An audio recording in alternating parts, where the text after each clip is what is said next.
increasingly our meat is coming from the rainforest. It's coming from Brazil, the biggest meat packer in the world that's kind of sweeping over and controlling all of our meat processing is Brazilian. And the rule is that they can import animal products, we could call it food, into the United States from offshore whatever source. And by the way, those sources have different rules in terms of pesticides, vaccines, all kinds of things. They can import it into the United States, and all they have to do is basically put a knife on that meat, and then it can be labeled as made in the United States.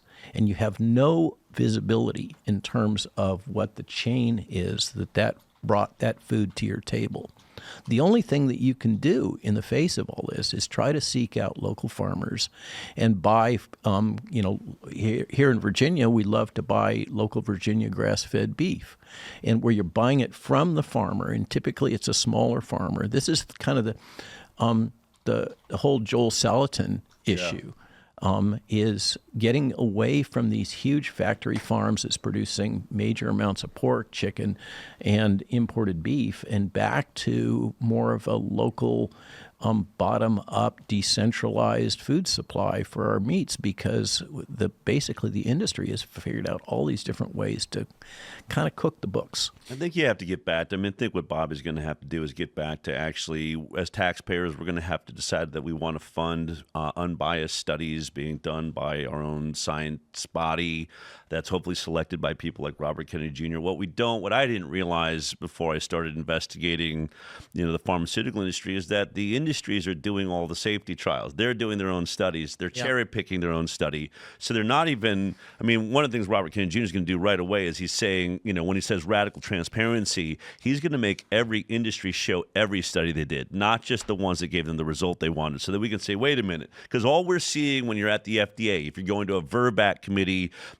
which is the committee that decides whether a drug gets onto the market, or you go to the CDC's ACIP committees, all you're seeing from the industry is the study that proved what they wanted to prove. This product actually pulled this off. You don't see the 5 that failed, the 5 trials that failed. If we saw all of the trials that were going on, I think we might have a different perspective. Just to clarify, yeah. You're saying a company will do a study, fail, yep, do another study, fail, hide it, do another study, fail, do another study, and say, we got it. It's worse than that. It's worse than that, Tim. So, as somebody who's an expert in regulatory affairs, what the general rules are in pharma is you don't ever do any study that the FDA doesn't require you to do, because you might get a bad outcome and screw up your product, okay? So that's one of the reasons why they don't investigate these things that we're all perplexed about. How come you didn't look into this? Yeah. Now, another thing that what Dell's pointing to, this kind of suppression of information or failure to reveal key information,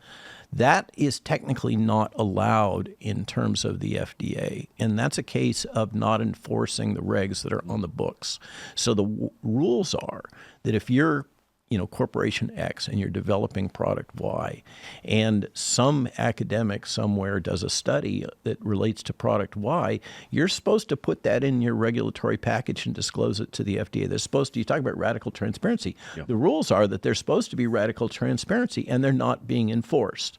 And that is, I think, one of the big things, and that's where you get to the corruption of the FDA because of these revolving door relationships, et cetera, is we've created a kind of a government culture where it's okay to only enforce the rules that you want to enforce, and only enforce them for those companies that you aren't with you. So for big pharma, they get to slide on all kinds of stuff, whereas small biotech innovators have the rule book thrown at them. And that whole dynamic has got to change. It gets back to, government creating monopolies. And one of the ways they do it is they give special allowance to the big boys that allows them to engage in these practices. Or on top of that, the big boys have the legal means to challenge government resources in court and win. whereas smaller producers don't have that same ability. True. Even more, the most surprising thing to me in working with Bobby and starting to really, like, I was looking at the list of jobs he had to fill. He's going to have 80,000 employees underneath him. He got to add like 300 of his own, and just looking at how this whole thing works. But what you don't realize, what I didn't realize, is that, you know, the big industries will act like, oh my God, all the regulations have got our hands tied. It's terrible dealing with the FDA. They're the ones that set the regulations. Yes, absolutely. They're the ones that demanded it. It's They precisely. prefer it. This is another key thing, know? okay, Yeah. is that regulations are the friend of the big boys, the big players, because they're the only ones that have the capital and the infrastructure in order to meet those regulatory requirements. And so the regulations serve to exclude the smaller or to mid-size innovator, Yep. which is what the big boys, whether it's big ag or big pharma or, you know, fill in the blank, they like to have that complex regulatory environment because it gives them a competitive advantage, because their small innovator competitors can't comply with the federal requirements. Thanks for watching this clip from the Culture War podcast. We're live every Friday, 10 a.m. to noon, so subscribe and come hang out.